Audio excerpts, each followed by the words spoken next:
Simulan na natin 'to para mabilis tayo matapos, para mga 12:00 tapos na tayo. Mabilis lang naman yung lesson natin ngayon 'no, yung lesson natin is about digital and social media culture or the culture in the digital space and, culture of Filipino in, social media 'no. Yung lesson natin ngayon is, we'll tackle about the memes as the modern day folklore, ayan. Paano natin ginagamit yung memes para sa pagkukuwento, gawa ng mga statements o kaya pagpo-post natin, gano'n. And then we'll talk about the TikTok and YouTube and the creator economy, 'yan kung paanong may negosyo at merong business sa paggawa ng content sa modern times. And other concepts such as cancel culture, the cloud chasing, and the digital activism, as well as the stan culture. Yan. Yun yung topic natin ngayong umaga. Ayan. So simulan na natin. Memes as a modern day folklore, the definition of memes are units of cultural information. It is spread online through imitation and variation. It's a cultural information because memes came from either movies, pages, posts, ayan, kung saan-saan ang galing yung memes, pero yung kadalasan na pinagmumulan niyan mga pelikula. So, it is a cultural product or it came from a cultural product, pelikula, post, images, photographs, and so on. And it's spread online and through imitation and variation. Bakit nga ba imitation and variation? Kasi yung isang bahagi ng pelikula ay binabago natin o nililipat natin sa ibang konteksto or ginagamit natin sa ibang context. Halimbawa, yung mga pelikula parang love story, ginagamit mo rin sa iba pa na hindi love story. Ayun. Um, Halimbawa yung mga memes ng ano, yung walang sahod, yung may sahod na ba, 'di ba, yung mga gano'n. So, somewhat sa madaling salita, yung memes are product of cultural messages, cultural information at, binabago, ini-imitate or vina-variate lang yung ano niya, yung kanyang usage. Binabago yung kanyang context kung saan siya ginagamit.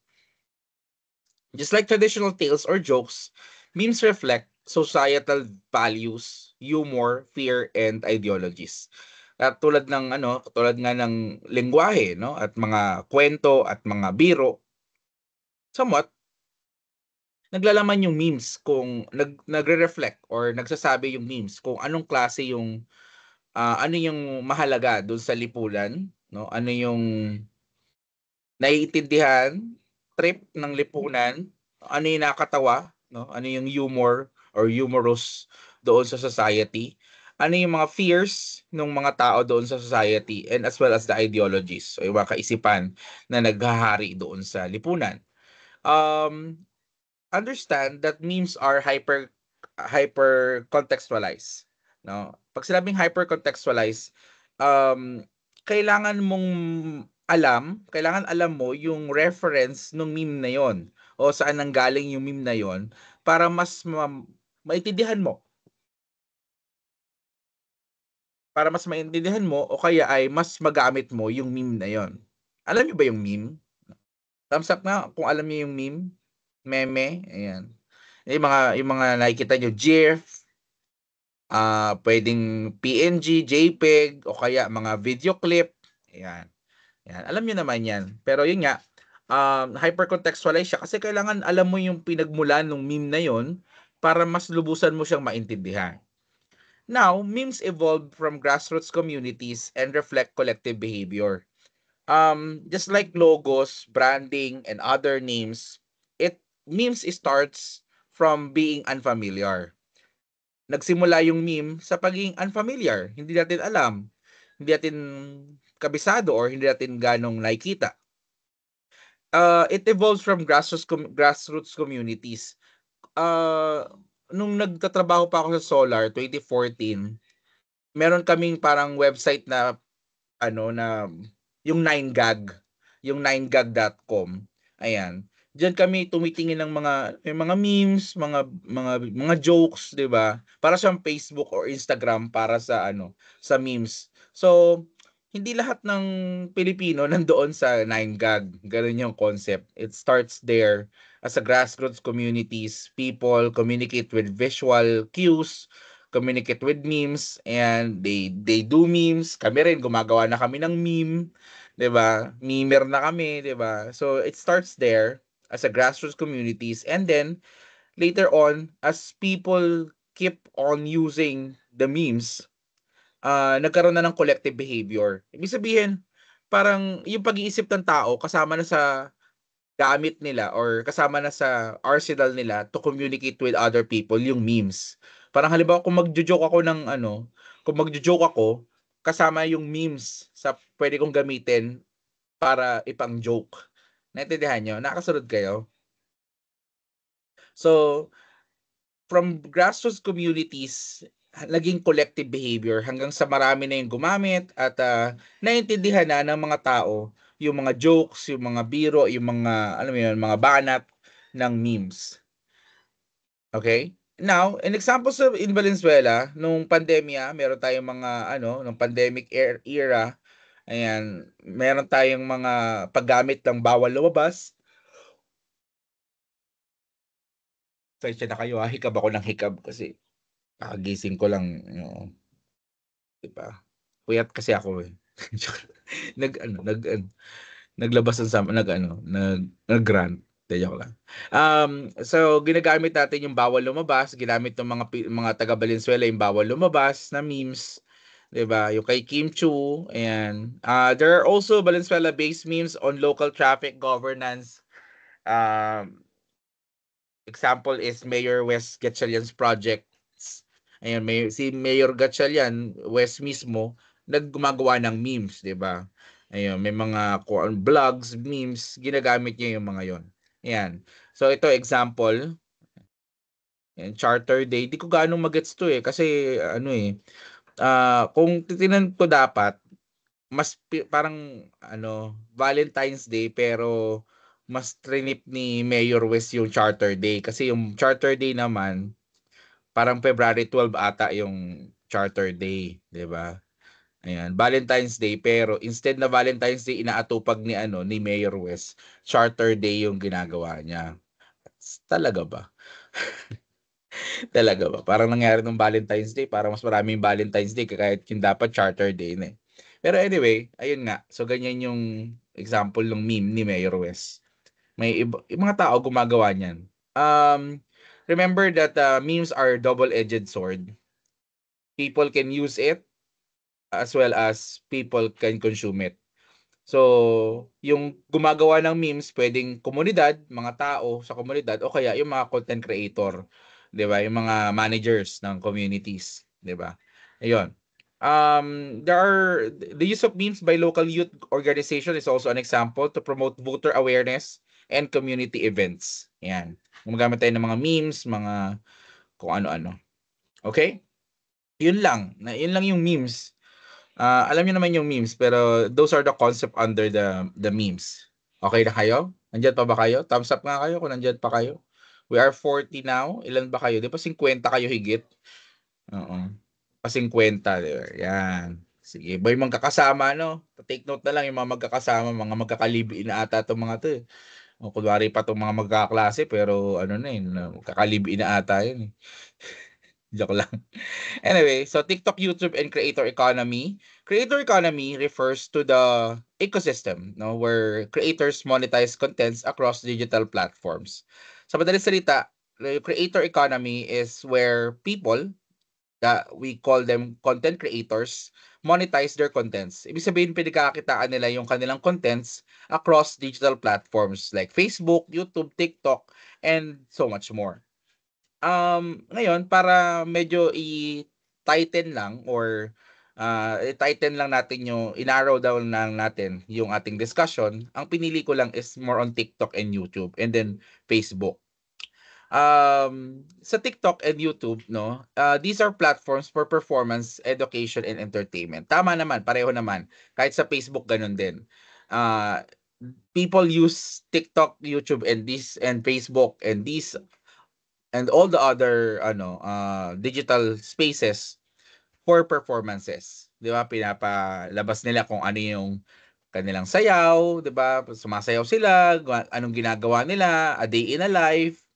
Ayan, mga ganyan yung mga content ng mga users doon sa mga platforms na yan. Some are using it for education, mga teacher na nagtuturo, educational contents, and so on.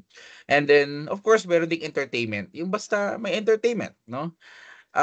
Now, understand that in these platforms, we have something we call algorithm or algorithmic promotion of trends. Pag sinabing algorithm or algorithmic promotion of trends, um, a video or a content has to meet certain metrics before it will be natively promoted by the platform. Sa madaling salita po, kailangan or sa Tagalog, kailangan meron munang magawa or ma-meet na mga metrics, mga bilang ng engagement yung isang video o kaya content bago yung platform mismo yung mag-suggest sa iba pang user na panoorin yung content o kaya basahin yung content. Halimbawa, meron akong i-upload na video sa YouTube. Kailangan on the first hour ng aking pag-upload, nung pag-premiere ng aking YouTube video, kailangan mag-garner na yon ng likes, ng shares, ng viewership, no, yung ilan yung nakapanood. And then based on those metrics, based on those engagements, doon babase yung magkano yung kikitain ng content. Magkano yung sasahurin or kikitain ng video na yon. The more, the merrier. No, the more, mas malaki yung kita. Now, halimbawa yung video ko, on the first hour of my premiere or pag-upload ng video ko sa YouTube, ay naka 1,000,000 na agad ako ng viewers, ako na mismo isasuggest o yung platform na mismo magsasuggest sa akin na or magsasuggest nung content ko sa iba pang mga user. Naintindihan nyo? Kaya nga meron tayong suggested for you, magugulat ka sa timeline mo, sa Facebook, hindi mo naman finalo pero nakikita mo, hindi mo naman friend pero nakikita mo, 'di ba? Bakit nandoon siya sa timeline ko, hindi ko naman yan friend kasi trending siya, no? Kasi na-meet niya yung mga certain engagement na kailangan. Nakakasunod? Thumbs up nga kayo kung nakakasunod kayo, no? So, yeah, thank you. That's algorithmic promotion of trends. So, depende po yun. So, sa madaling salita, hindi porket nag-upload ka, ay automatic na sisikat ka na o magva-viral na agad yung video mo. Kailangan, merong something yung video mo for virality. Like people are talking about it, people are sharing it, people are commenting o kaya reacting doon sa video mo para pumasok siya sa algorithm and the algorithm will suggest your content to become more trending. Okay? So, may dalawang pamamaraan yung may dalawang pamamaraan sa para maging trending ka. That's organic and inorganic. Yung organic is that yung video mo, maganda yung quality, maganda yung laman, or there's something interesting in your video na pinag-uusapan siya or pinapanood siya o kaya kinokomendan siya. Number 2 is the paid or the inorganic. Yan, paid or inorganic. Kung sinabing paid o kaya ay inorganic, binabayaran mo si platform to suggest your content to the wider audience. Kaya nga merong paid. Kaya nga may binabayaran sa Meta, yung sa Facebook. May Google Ads, 'di ba? Na nagbabayad yung content creator para mas lumawak pa yung reach ng kanyang audiences. So 'yon, organic saka inorganic.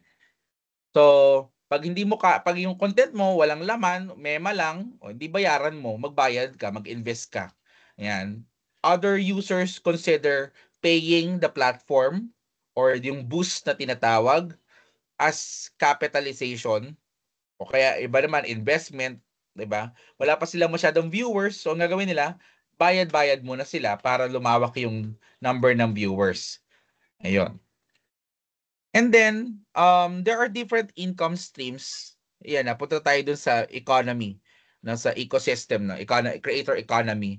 There are different income streams na nangyayari sa digital space or sa social media. Number one is the sponsorships. So pagka sponsorship na sinatawag, ang concept niyan is ganito. May dalawang uri ng sponsorship. Yung in video, yan, in video, and yung isa naman is off video. Pag sinabi nating off video, yung isang brand, nagbabayad siya directly sa platform. Halimbawa, ako si Nescafe. Excuse me.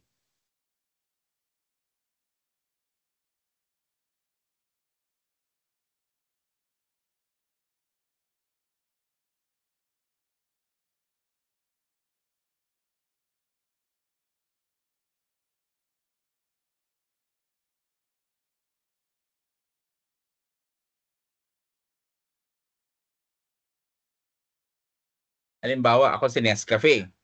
So bilang ako si Nescafe, wait lang.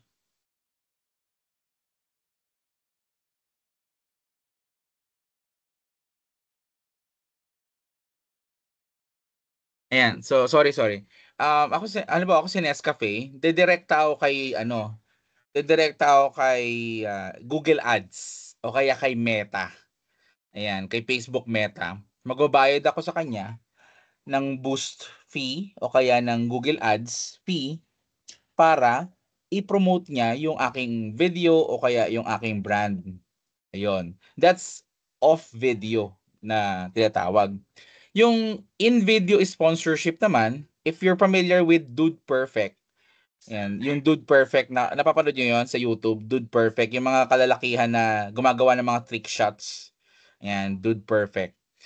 Isa sila sa mga nagpasimula nung in-video sponsorship and where in their content, nandoon mismo yung logo ng brand, 'di ba? May Gatorade, may iba-iba. Ayan. Dito sa Pilipinas, sa mga content creator dito sa Pilipinas, ginagawa rin 'yan. Kaya meron kayong mga napapanood ng mga video na ang video na ito ay hatid sa inyo ng xbet.com, gano'n. Yung mga sugal-sugal na mga ganyan na mismong yung content creator yung nagvo-voice over. Ayan. Ang tawag doon is in-video sponsorship. Ayun, meron kang in-video, off-video, sponsorship. We have the affiliate marketing. Actually, yung unboxing is yan yung mga unang type ng mga content na affiliate marketing. Kaya nila binubuksan yon kasi para ma-encourage yung mga tao na bumili ng produkto na yon. Kaya siya affiliate marketing. So meron silang mga link doon sa baba saan nyo mabibili. Pagka umorder kayo through those links ay meron silang komisyon na matatanggap or makukuha. We also have the merch. Yan, yung mga sila Katagumpay. Yan, yung mga content creator na sila Katagumpay, Team Katagumpay. Meron silang mga may mga merch sila na binibenta, no? Ayan. And of course, yung ads. Yan. Sa kabuuan yung advertisement galing nga yan sa platform. So we have local creators in the Philippines like Kuya Kim, Mimiya, and Kong TV. In the Valenzuela context of creator economy, we have local influencers collaborating with city programs. So mga content creator na kung saan nga masarap, dapat pinupuntahan. Ayan. So nagba-vlog sila about sa mga kainan dito sa Valenzuela and so on. And then, we have the barangay level creators using TikTok for business promotions o kaya sari-sari stores and home cooking. Meron din tayong mga online sellers, 'di ba? Dito sa Valenzuela. Ayun. And of course, educational content creators from PLB or local schools. Okay. Sandali lang ha. Lilipat lang ako. Mga 3 minutes.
Hello. Ayan.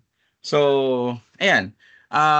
Okay pa ba kayo? Nagkape na ba kayo? Pwede kayong magkape habang habang nagkaklase tayo. Ayan, dinig niyo ako? Thumbs up nga kung narinig niyo ako. Yun, maraming salamat. Ngayon, let's dive deeper doon sa pinag-uusapan natin na content creator economy o creator economy. Halimbawa, itong ano na to, itong numbers na ito ay somewhat naitanong ko na ito way back 2021 sa sa mga vloggers na na-encounter ko sa trabaho ko, 'di ba? Nasabi ko naman sa inyo na nagtrabaho ako dati sa sa nightclub. Ay hindi pala. Sa pala, Battle of YouTuber. Ayan. Ayan. Nagtrabaho ko dati sa Battle of YouTuber. So na-encounter ko sila Mami Oni, sila Makagago, ayan, sila Jonah, yung Brusco Bros, saka sila Bon Ordonia, marami pang mga content creator ako na encounter. Yan yung mga side nila MG. And somewhat itong mga numbers na to are near doon sa sinasabi nila. Pinag-usapan namin dati pa. 2021 pa lang 'yun, no? Ayun. So, sa YouTube, yung ad revenue, ibig sabihin yung pwede mong kitain kapag meron ka ng 1 million followers or subscribers sa YouTube, ranges from 150,000 to 500,000 a month, depending on views. Dito pumapasok yung sinasabi ko sa inyo na algorithmic trends in algorithmic promotion of trends. Pwede ba yun, sir, kitain mo yung 150,000 kada buwan? Depende, basta araw-araw kang nag-upload at araw-araw yung 1 million followers mo nanonood, no, at least 20% nung 20% ng followers mo ay nanonood in the first hour nung iyong nung iyong upload, at within the month, within 30 days, yung buong 1 million followers na yun ay nakapanood na ng content mo. Ganun siya. Pwede yun yung 150,000. Laki, 'di ba? Sila MG, sila Mami Oni. Totoong ganito yung kinikita nila. It's such that because hindi lang 1 million yung kanilang followers. Hindi lang 1 million yung kanilang subscribers. Halimbawa yung Tulfo in Action. So yung Tulfo in Action, sa current na number ng kanilang na kanilang followers or subscribers, yung 400,000, nasa around 400,000 per month yung kinikita ng kanilang YouTube pa lang.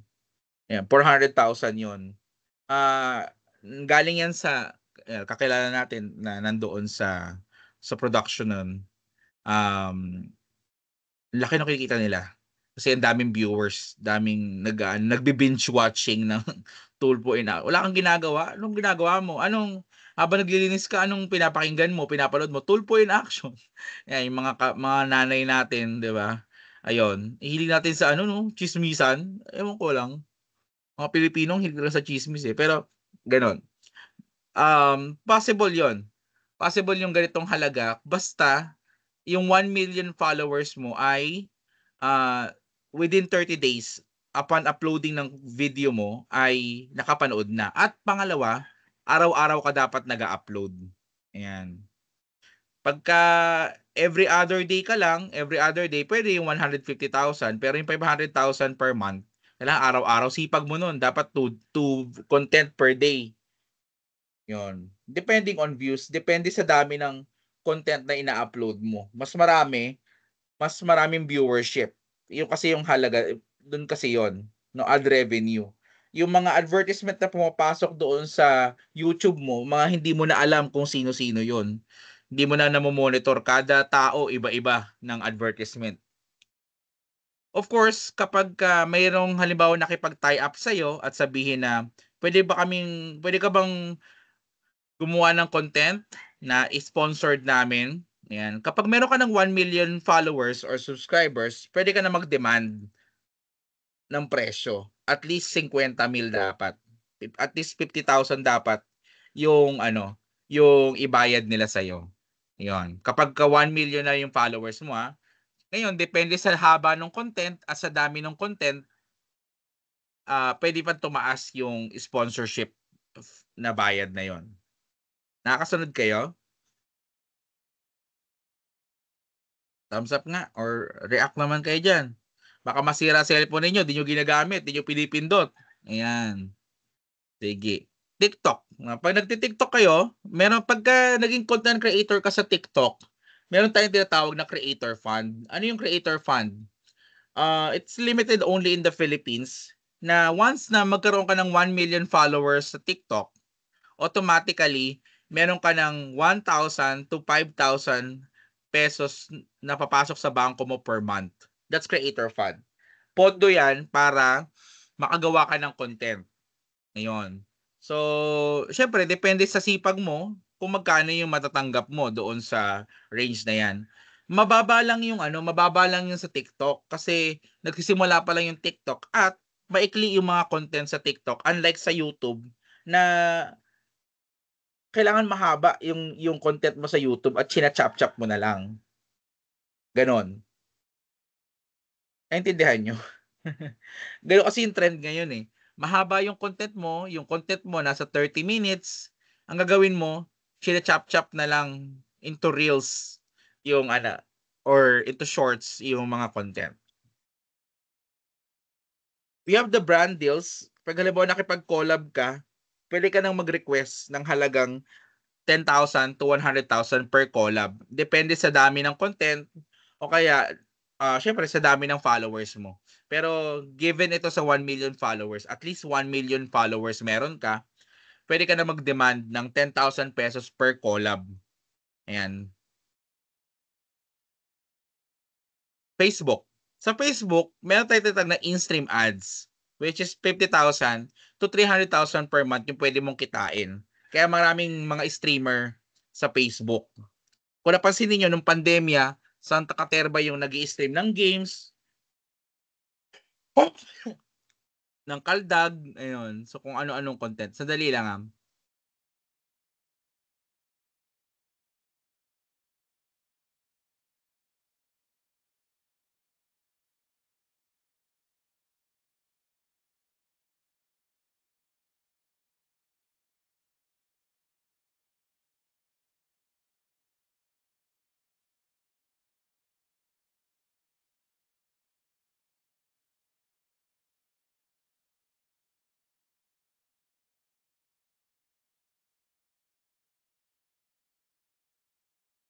Right.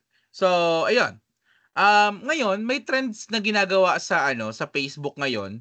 Dati kasi kapag ka gumawa ka ng content at i-upload mo na siya, ina-upload mo lang basta-basta. Parang gano'n, 'no? Halimbawa si Malupiton, gumagawa siya ng content. So, ang gagawin niya, 'pag natapos na, i-upload na lang niya. Pero ngayon, mayroon ng trend na ginagawa ngayon which is yung ini-stream muna saka nagiging upload. So, paano 'yon? Halimbawa, gumawa ako ng content, inedit ko, tapos i-stream ko muna 'yon. 'Pag natapos na yung streaming, saka na siya magiging uploaded. Na-gets niyo yung galaw? Instead na automatic or direktang upload yung gawin mo, ang ginagawa ng mga streamers ngayon is ini-stream muna nila. Stream as live. Bakit? Kasi po, yung streaming mo is additional siya na ano, na stream, yung pera, no? Parang additional siya na pagkakitaan yung stream. And yung pagla-live mo, yung dami ng viewers, dami ng engagement during your live is also additional metrics siya para mas lumaki yung bayad doon sa video. Mas malaki yung kitain mo doon sa video. Ganoon na yung sistema ngayon. Parang kung sa YouTube may premiere na yung first 1 hour upon premiere ng video is the basis for the price nung advertisement o nung ads revenue, sa Facebook naman yung streaming yung nagiging metrics para sa presyo nung ad revenue. So, possible yan yung 50,000 to 300,000 basta marami kang viewers na nanonood. I-raise ko na lang rito yung concern na yung in the past years, 2 years ago, ayan, during the pandemic pa nga, 2023, pandemic pa rin naman yun. Nauso yung pagbili o pagbebenta ng followers or subscribers. Yung parang ganun, halimbawa, bago ka pa lang sa content creation, wala ka pang followers, ang gagawin mo, bibili ka ng subscriber. Mga Indiano, mga taga-ibang lugar yung pangalan. Ayun. Okay ba yon, sir? Ang sagot ay hindi. Bakit? Kasi po, yung mismong platform, sila mismo pina-flag nila kung ano yung sa tingin nila may mga robot na followers. Halimbawa, nag-upload ka. Meron kang 1 million followers. Kung kalahati naman nun mga robot, 'di ba? Hindi naman nagre-react, hindi naman nagko-comment, 'di ba? So anong iisipin ni platform? Hindi niya kayang ma-verify kung totoo bang mga tao 'yan, yung mga robot na 'yan, pero dahil unreactive yung mga 'yan, ifa-flag ka ng platform. Ay, yung video mo hindi maganda. Ganun yung concept. Hindi pala maganda yung video mo, kaya pala walang nagko-comment, walang naglo-like, walang nag-share. O kaya, iisipin nila na babaan lang natin yung revenue, yung kita nitong na to kasi ah hindi gusto ng audiences niya kasi hindi nagre-react Naintindihan nyo? Di baling kaunti lang yung mo, parang kaibigan lang yan. Di baling konti lang yung subscriber mo, basta totoo. Nagre-react, masipag, okay yun. Mas okay yun kasi yung marami kang subscriber, hindi naman nagre-react, hindi naman ko-comment. Malalaman din ng platform. So, pwede ka pang shadow banning, tawag namin doon. Shadow banning, yung akala mo, may account ka, pero yung pala, ban ka na. Kaya pag nag-upload ka ng content, wala nang nanonood. Yun, tinatago ka mismo ng platform.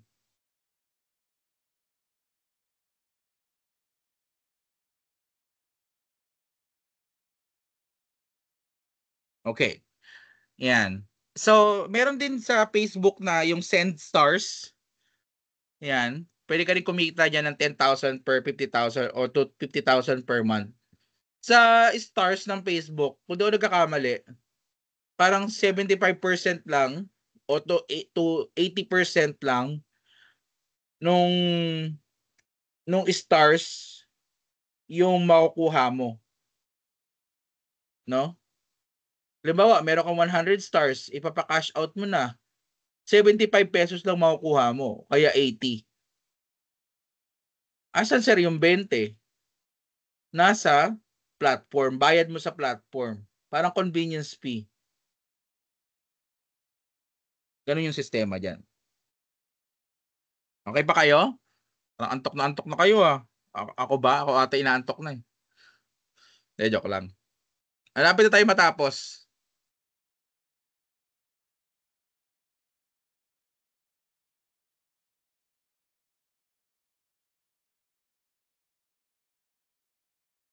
Next one is the cancel culture. Sorry inaano ko kasi may ginagawa lang. Yan. Cancel culture is the withdrawing support from public figures after problematic behavior. Itong cancel culture na to ay matagal na yan. Pero mas lumala lang siya or mas naramdaman natin siya dahil sa social media. Ano ba yung cancel culture? Yung withdrawing ng support or withdrawing your likes, subscription. No, di ba naka-subscribe ka sa isang tao, naka-follow ka sa kanya. Pag may ginawa siyang problematic behavior, tinatanggal mo, ina-unlike mo o kaya ay ina-unfollow mo. 'di ba? So kaya siya nagkaroon ng cancel culture kasi meron ka ng capacity to withdraw your support or your connection, no? You have the capacity to burn bridges. Sabi nga, it's good thing kasi nga somewhat it it provides accountability para dun sa mga content creator. Ibig sabihin, bilang content creator, kailangan hindi ka pwedeng kailangan accountable ka sa ginagawa mo kasi people can cancel you, 'di ba? On other hand, pwede rin siya maging way ng cyberbullying, 'di ba? Yan, pagka pinagkaisahan natin na i-mass report yung isang public figure, o edi kawawa siya. Bullying 'yon. Ginagamit din natin yung social media ngayon for performative outrages. Halimbawa, halimbawa ay may susugurin ka, bubugbugin ka o kaya may gagawin sa yung masama. Ang ginagawa natin, nagla-live na tayo, 'di ba? Binubuksan natin yung cellphone natin, tapos magla-live tayo. O ito, naka-live to ngayon sa Facebook. O nakikita nila yung gusto mo kong bugbugin, o 'di ba? So, wini-weaponize natin yung mga mobile devices, yung cellphone natin, yung live stream, yung platform. Wini-weaponize natin, no? Para para makuha natin yung gusto natin mangyari. Ayan. So, ano pa ba? Yung cancel culture na ito ay hindi na bago sa atin. Sa totoo lang, sa lipunang Pilipino, wala pa mang social media at television pa lamang, meron na tayong cancel culture. Hindi nga lang cancel culture yung tawag natin. Halimbawa, si Marian Rivera. Kilala niyo si Marian Rivera? Ayan. Si Marian Rivera, teka lang, hanap tayo ng medyo kaidaran ninyo. Sino ba kaidaran ninyo? Halimbawa yung SB19. Fan ba kayo ng SB19? Fan kayo ng SB19.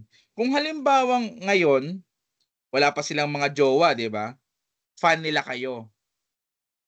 Pagka imagine niyo halimbawang meron na silang naging boyfriend or girlfriend. Meron na silang karelasyon. Still tagahanga pa rin ba nila kayo? Or sabihin natin, um, meron kasi tayong bahagi ng pag-iisip, bahagi ng lipunan natin na niro-romanticize natin yung isang public figure. 'Di ba si Marian Rivera? Ayun, si Marian Rivera na lang para hindi na gano'n kahirap. Marian Rivera, nung dalaga siya, siyempre yung mga kalalakihan pinapangarap siya na mapangasawa, maging girlfriend, yung gano'ng konsepto. Pero nung magkaroon na siya ng karelasyon, si Dingdong Dantes yung karelasyon niya, expect niyo yon, malaking bahagi ng mga fan ni Marian Rivera nag-withdraw na. Or ay, ayoko na kay Marian, hanap na ako ng iba. Naintindihan niyo? Cancel culture din yon. Kaso, yun nga, hindi mo dislike or ina-unsubscribe yung sarili mo doon sa public figure na yon. Nagets nyo? Thumbs up nga kung nagets nyo. React naman dyan. Baka makalawangin yung cellphone ninyo, di nyo pinipindot. Yan. Isa lang. Yung iba. Ayan. Yan. Yan. Thank you. Maraming salamat po sa inyong lahat, no? Ayan. In 2020, the online backlash against DJ Lunyo due to misinformation he shared about COVID-19 and face mask. Viewers criticizes this statement, which led to public apologies and drop in online support. Di ko alam kung natandaan nyo pa yan, pero yan yung kay DJ Lunyo. Basta may sinabi siyang hindi maganda. Mga tao ngayon, nagalit sa kanya. Kinancel siya. Kahit sa classroom natin, may cancel culture. Mga teacher ninyo, kina-cancel ninyo. Anyway, baka maiyak pa ako. Anyway, cloud chasing. Ano yung cloud chasing? Cloud chasing is seeking online fame through controversial or exaggerated content, common in TikTok trends or fake social experiments. Yan, example dyan si Wamus. Ayan, dahil sa mga prank videos niya, people perceive it as insensitive or staged and sparking debates on content ethics. Naalala niyo yung kay AJ Rabal, yung kay AJ Rabal, yung mga hanas niya tungkol kay Aljor Abrenica, 'di ba? Na parang akala mo siya talaga yung original wife, 'di ba? Akala mo talaga siya yung unang babae, 'di ba, ni Aljor Abrenica. Ayun, na parang mas matapang pa yung kabit kaysa dun sa sa legal wife, 'di ba? Ayan, clout chasing yung tawag diyan. May mga nagpapasikat, parang ganon. Si MG dati, si Makagago, ganyan yan si Makagago eh. Nag-ano siya para sumikat siya kung ano-ano pinag-ano niya, pinagsasabi niya, pinaggagawa niya, 'di ba? Na mga controversial and exaggerated. Okay naman 'yun kaso 'di ba parang ang pangit din naman kapag sabi nga publicity whether good or bad is still publicity pero ang pangit naman ng sumikat ka dahil sa pagiging controversial kaya pangit na mga mo content mo 'di ba? Ayun. Anyway, digital activism, no? Digital activism is the use of social media for social justice, awareness, and community organization. Grabe, paubos tayo ng paubos 34 kayo kanina, 40 kayo kanina, 34 na lang kayo ngayon Ito na lang kaya yung gawin kong attendance, itong mga naiwan. Absent ko na lahat. Yan, screenshot yan. Kanina 40 kayo, 50 nga kayo eh. Alam ko 50 kayo eh. Higit eh. Di ba? Anyway, so ayan. Digital activism, malapit na tayo matapos. Promise. 3 slides na lang. Digital activism is the use of media for social justice, awareness, and community organization. Nung panahon namin, nagrarally kami, no? Kami mga taga-PUP. Kaya nga tawag sa amin, ralista, aktivista, mga ganon. Pero hindi naman sa pagyayabang, pero dahil sa pagiging aktivista namin, yun yung dahilan kaya nanatiling 12 pesos yung aming tuition fee kahit na hanggang sa maging libre na yung edukasyon, no? Yung UP Diliman, nagbago yung presyo ng tuition niyan, nagmahal para ng kasing presyo na ng private school. Pero ang PUP, nanatili kaming 12 pesos per unit. So, dahil yan sa pagiging aktivista namin. Ngayon, dahil tayo ay dahil sa komunidad ay may batas, bawal lumabas, ang mga tao ngayon naging keyboard warriors na lang. 'Di ba? Gumawa ng mga grupo, ng movement, ng mga kung ano-ano online, 'di ba? Kaya tinawag nating digital activism. Digital activism is as an example, yung Iha Ako movement led by Gretchen Ho and other female personalities following a viral radio comment that victim blamed women. Meron kasi isang radio commentator, radio broadcaster na nagkomento siya about sa isang babae na parang I think ito yung issue ng rape, no? Yung mga babae daw sila rin parang may ginagawa rin sila kaya sila yung nare-rape. Which is very wrong. Kasi unang-una, sino ba naman gusto ma-rape, 'di ba? Yun lang yung yun lang yung concept doon eh. Bobo naman ng radio commentator na yun. Mga boomer yan eh, mga boomer. Mga sarado na pag-iisip. Ayun. Pero yun nga, dahil sa komento na yon ng radio commentator na yon, gumawa sila, Gretchen Ho, ng Iha Ako, #Iha Ako movement. So, somewhat, ayun, may mga female personalities na sumuporta. So, awareness, community organization, and so on. Sa Valenzuela, there are local student groups using Facebook and Instagram to promote mental health campaigns and gender inclusivity events in schools. Yan, Stan K-pop or Stan Culture for K-pop, P-pop, and Drag Race Philippines. So yung Stan stands for Devoted Fan Culture, which is a combination of stalker plus fan, kaya Stan. Dapat Stan fan na lang eh, no? Joke lang. Stalker plus fan, kaya Stan yung tawag. It's a devoted fan culture. May mga ganyan akong estudyante. Sobrang yung kanilang devotion sa kanilang kanilang hinahangaan, lahat ng concert pinupuntahan, lahat ng light stick binibili, lahat ng mga cards binibili niya, 'di ba? Sabi ko, ayos naman 'tong estudyante ko, sana all naman dito kasi 'di ba, palamunin na nga, wala na ngang kuwenta, wala na ngang ambag, gastador pa, 'di ba? Joke lang, napakatindi naman yun. Ang totoo na naiinggit lang ako, ayan. Ano na lang talaga yun, cognitive dissonance ko lang talaga yun. Iniisip ko lang na gano'n para hindi ako masaktan pero naiinggit ako, ayan. So P-pop groups like SB19 and BINI emulate Korean industry models and fan participate in streaming parties, fan art, online rallies. Yan, nagkaroon tayo ng mga events online. At yung mga tao hindi na kailangan lumabas kasi nasa bahay na lang sila nanonood ng mga stream, concert, 'di ba? Online concert, online rallies. Paano kaya yung online rallies, no? Karapatan, karapatan, ipaglaban. Pag sabi ko dun sa chat, karapatan, karapatan. Tapos reply yung community, no? Ipaglaban. Ganun ba yun? Yung online rally. Anyway. So, basta lahat ng, dahil sa restriction natin sa paglabas ng pandemya, marami na tayong ginagawang dapat ay sa tunay na buhay natin ginagawa natin ngayon online. Okay pa ba kayo? Kasi wala nang reaction, yun, ba, nagjo-joke ako, namamatay yung mga joke ko, wala man lang kahit isang tawa, 'di ba? Ay grabe. Mm. Ayaw niyo ba ng online? Papapasukin ko kayo. Oo, papapasukin ko kayo sa PLB pero ako a-absent, 'di ba? Ano gusto ninyo? Ayan. Oh, ayan. Thank you po.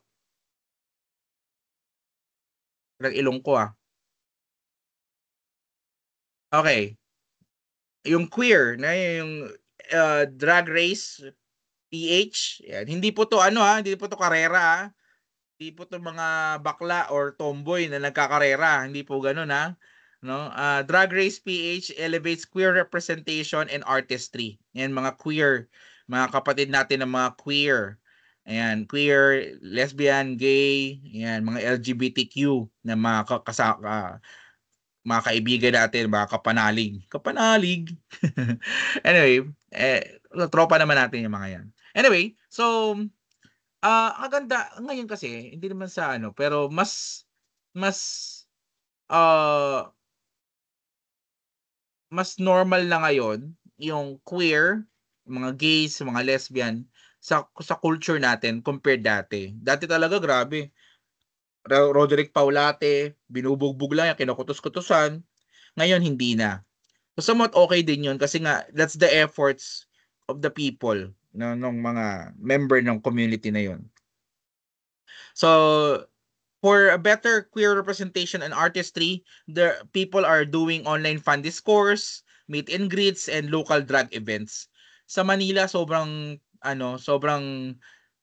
aktibo ng mga ganitong klaseng organization, mga queer organization, mga gay organization, LGBTQ organization, na lahat ng event halos may mga ganyan na. No, dati parang mga kapistahan lang natin, mga gay pageant, pag walang mga babae na nagpa-pageant, gay pageant yung tas ginagawang katatawanan lang, 'di ba? Pero ngayon hindi na.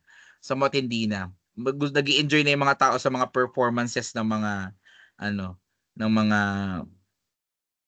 LGBTQ. Ayun. So, ayan, konti na lang, last one. Last slide. So, implications and critical thinking. Ayan, as a summary, we learned that digital culture as a mirror, it mirrors the societal issues, desires, and aspirations of the people. Ganito lang yan kasimple.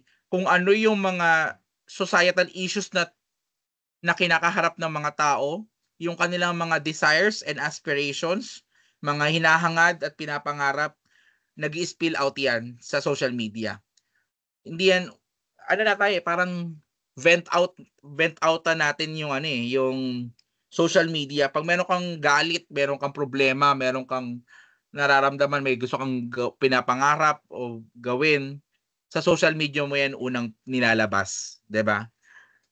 Nagrarant ka, kung ano nang basta nagpo-post ka. Yan. Your post somewhat tells something about you as a people of the community. And somewhat digital content helps from form collective identity, especially for youth, 'di ba? Meron tayong collective identity na parang ito yung identity ng mga kabataan ngayon, 'di ba? Tip ko lang pala, kayo bilang second year pa lang na ano, second year or first year pa lang kayo, excuse me. Yung mga pino-post ninyo, dapat iniingatan niyo na 'yan. Ano yung sinasabi ko? Dati, meron tayong think before you click. That's right. That's absolutely right. Pero ang sinasabi ko is think before you create. Before you create the content, before you chat that message, before you create that message, pag-isipan mo ng maigi. Kasi once you put it in the digital space, in the social media, forever na yun nandun. 'Di ba? Sa mga GC ninyo, 'di ba, nagchat-chat kayo, meron kayong GC ng kasamaan ng ugali ninyo, 'di ba? Kung ano-ano pinagsasabi ninyo, paano kung mag-leak yung GC ninyo, 'di ba? So, magagalit ka na ano, na bakit nag-leak yung GC ninyo, pero 'di mo ba inisip na kung matino yung pag-iisip mo, ba't ka magsasalita ng mga gano'n, 'di ba? Yun lang yung point ko. Ingatan ninyo yung pino-post ninyo, ingatan ninyo yung mga pinagsasabi niyo, yung behavior ninyo online, ingatan ninyo. Bakit? Kasi whatever you put in social media, nandun na yun forever. Pag nagtrabaho na kayo, akala nyo ba yung mga HR, di nila tinitingnan yung mga social media ninyo? Sinisilip nila yan. Meron akong ka-churchmate na ang major niya, HRDM, human resource. And kasama na sa pinag-aaralan nila yung pag-i-stock ng mga empleyado. Bakit? Kasi they must learn all the sides of their people. Kasama na doon yung digital behavior, digital space behavior. So, 'yon. Ingatan ninyo, 'yun lang sasabi ko sa inyo. Ingatan ninyo kasi